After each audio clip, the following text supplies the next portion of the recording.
बहनों और भाइयों, हम जो कहते हैं वो करते हैं और जो नहीं कहते वो भी करते हैं।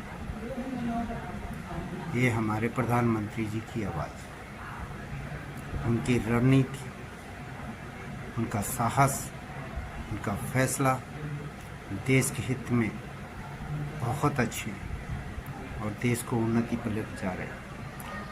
उनका सीज फायर करना भी हमारे लिए कितने पॉइंटों पर फ़ायदेमंद हुआ है।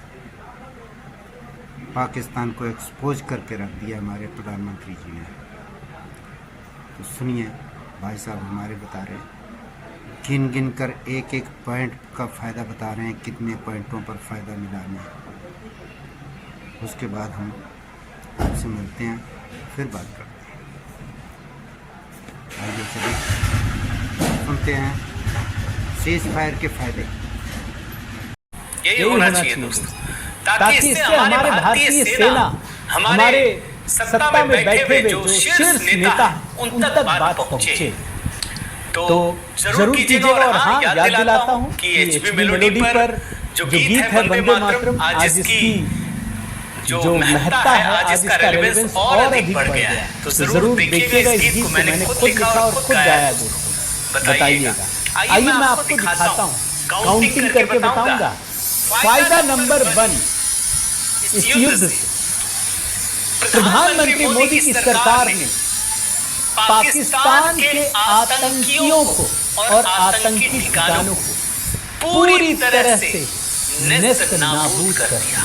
पूरी तरह से पहले दिन से 9 जगहों पर 21 आतंकी ठिकानों को ध्वस्त किया। 21 और 5 तो दुर्दांत आतंकी। आप सोचिए, ना सिर्फ आतंकी ठिकाने बल्कि आतंकियों को। और ये मिथ तोड़ दिया कि हम मार नहीं सकते, हम घुस के मारेंगे। ये मिथ तोड़ा। तो ये तो सबसे पहला काम हो गया कि भारत में रोज रोज रोज रोज आतंकी वारदात हो रही है और हम कुछ नहीं कर पा रहे। बॉम्बे जैसा हादसा हो गया, हम कुछ नहीं कर पाए।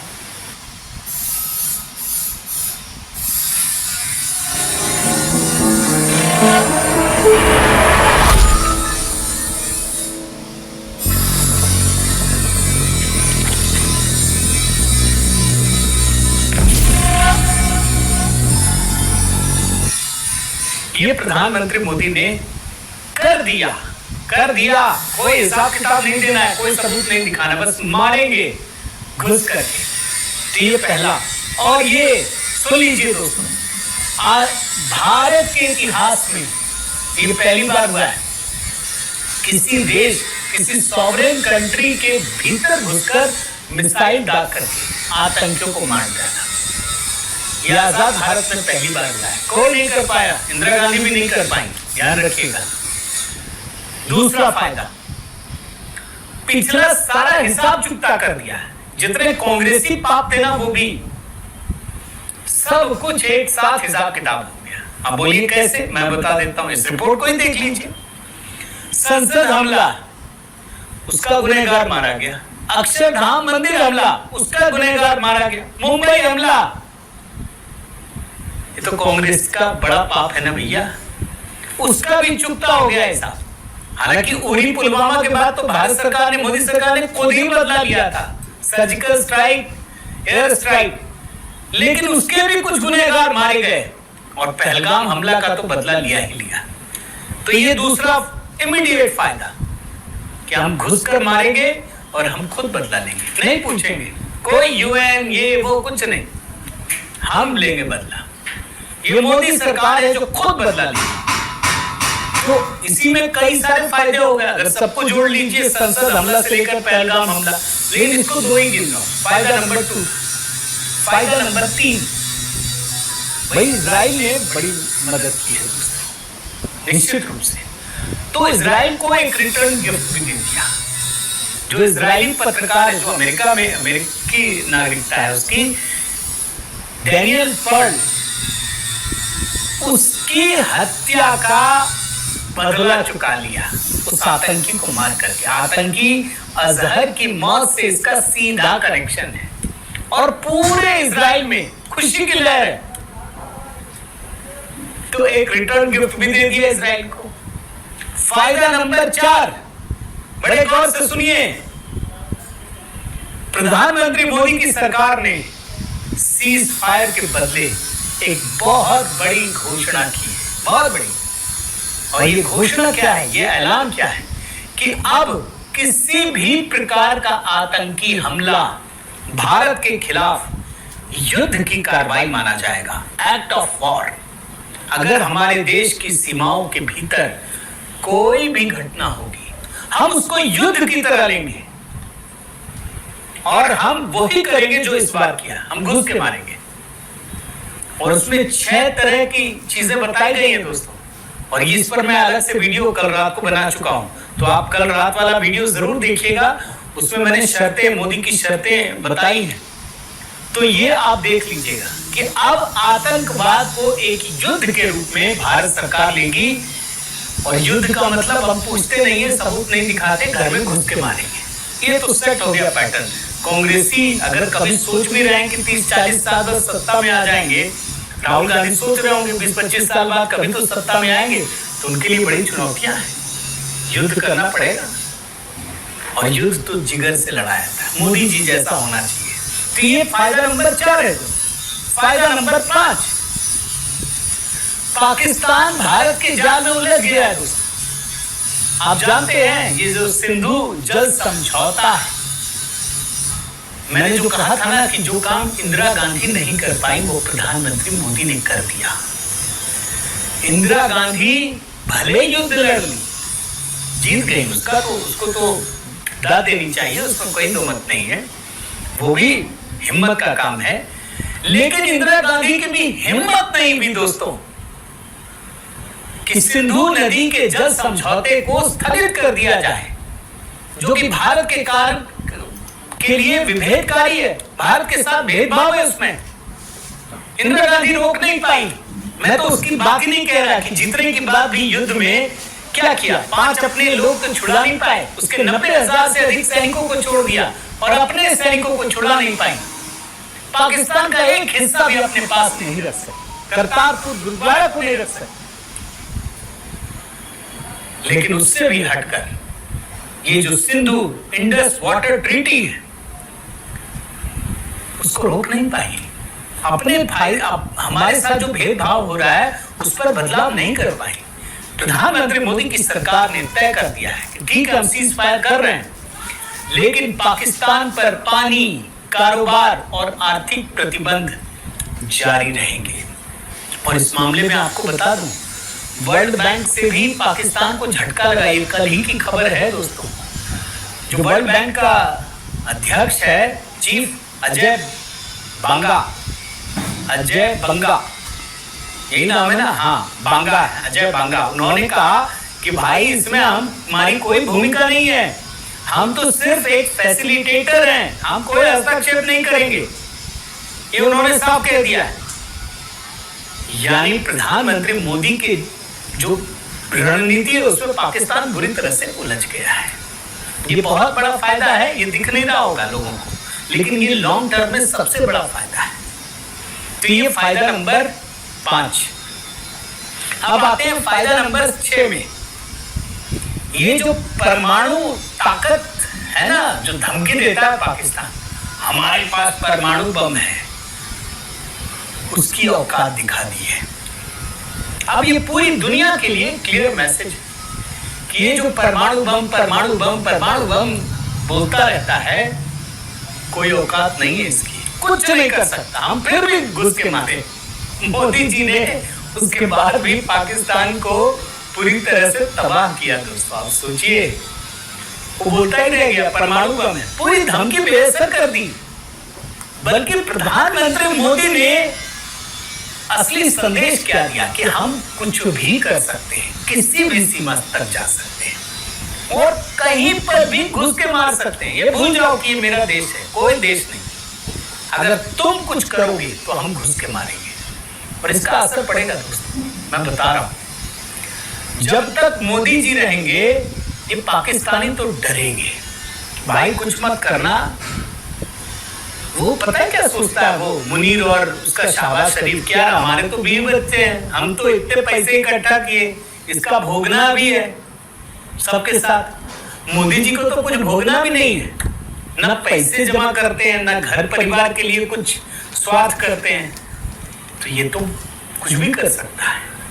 तो ये बड़ा संदेश है। परमाणु की धमकी बेअसर, औकात दिखा दी और ये संदेश दिया कि हम कुछ भी कर सकते हैं। ये है फायदा नंबर 6। अब आइए फायदा नंबर 7। ये तो अद्भुत है दोस्तों। अब मोदी जी 10-11 साल से इतने सारे हथियार बना रहे हैं, मिसाइलें बना रहे हैं, एयर डिफेंस सिस्टम बना रहे हैं, सब कुछ बना रहे हैं, अब बना ही जा रहे हैं, बेच भी रहे हैं।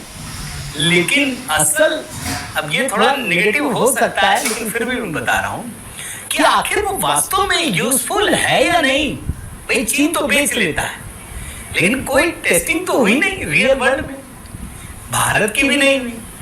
ये सारे हथियार जो है आसमान के। भाई आपको इससे पहले दोस्तों किसी को एयर डिफेंस सिस्टम पता था?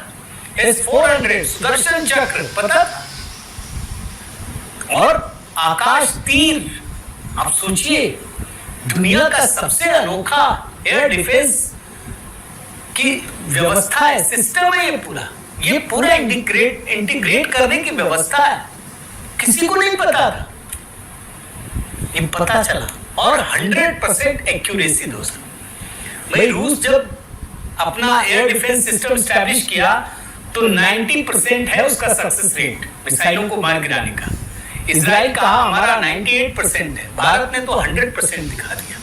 एक भी मिसाइल कहीं नुकसान नहीं पहुंचा पाया, और जो गिरा भी ना वो मार गिराया तो कहीं तो गिरेगा ना, तो वो गिर गया संयोग से, कहीं कार पे गिर गया, कहीं ऐसी जगह गिर गया जहां ज्वलनशील पदार्थ था। लेकिन भारत की एक्यूरेसी का रेट 100%, यानी मेक इन इंडिया हथियारों का पूरी दुनिया में वर्चस्व स्थापित हो गया कि ये भारत के हथियार हैं, ये भारत का एयर डिफेंस सिस्टम है, ये भारत का की मिसाइलें हैं।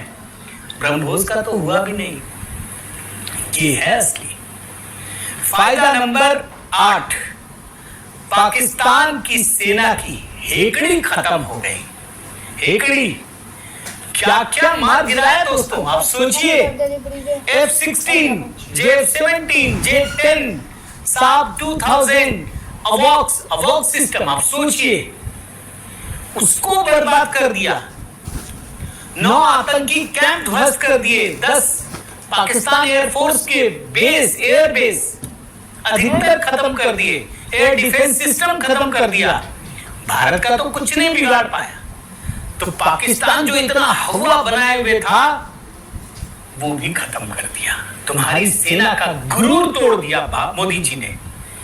ये भारत की बहुत बड़ी उपलब्धि है दोस्तों।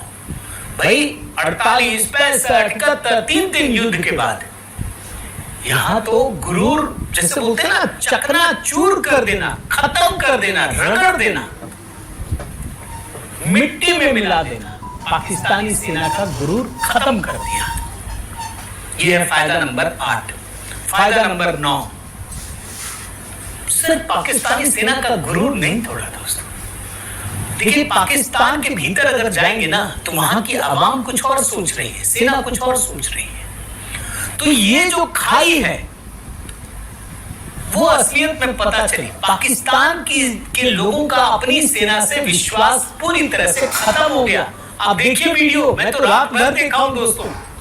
इसके खत्म होने के बाद अब हमारे यहाँ क्या बोल रहे हैं नहीं बोल रहे हैं वो सब छोड़ दीजिए, वहां के लोग बोल रहे हैं, थू कर रहे हैं अपनी सेना। रात भर ये वीडियो चलते रहे, एक आदमी के इतने वायरल हुए वीडियो जो अपनी सेना को थू कर रहे हैं, असीम मुनीर पर थूक रहे हैं, बाहर निकाल करके गुस्से का इजहार कर रहे हैं कि यार हमारा सब कुछ बर्बाद हो गया, ये असीम मुनीर ने इज्जत मिट्टी में मिला दी, शहबाज शरीफ ने मिला दी।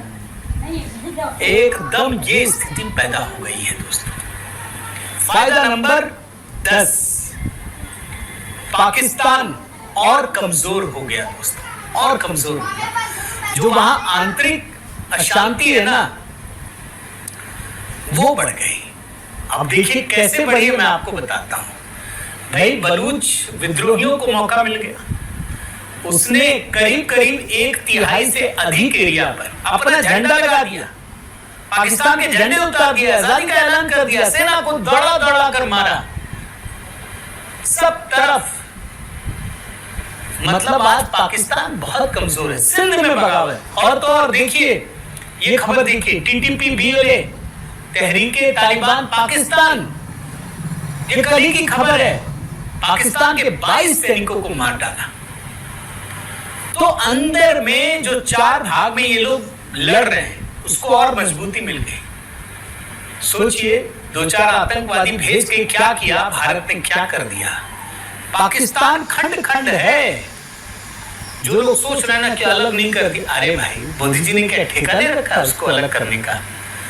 लेकिन हाँ, आने वाले दिनों में आपको दिखेगा दोस्तों कि पाकिस्तान पर कितना गहरा असर पड़ रहा है। और वो जैसे बोलते हैं ना, तिल तिल कर मरना, पाकिस्तान अब तिल तिल कर मरने को मजबूर हो गया। ये सच्चाई है, ये आपको दिखेगा दोस्तों। फायदा नंबर 11, हर महीने 3-4 हजार रुपए का बिल आता है, वो भी सिर्फ दवाई का। पाकिस्तान की पूरी दुनिया में थू थू, बेइज्जती, घनघोर बेइज्जती। ये पता चल गया कि ये भीख मांगने वाला, ये भिखारी देश है। इसको कुछ भीख दे दो, $1 अरब भीख दे दिया तो ये मान जाएगा। ये भिखारी देश है। और इस पर भी कल का जो वीडियो है रात वाला, आप देखिएगा, इस पर बड़े विस्तार से मैंने बताया है कि पाकिस्तान की ये सबसे बड़ी उपलब्धि है कि वो एक भिखमंगा देश है, उसके साथ कोई नहीं खड़ा है, कुछ नहीं है।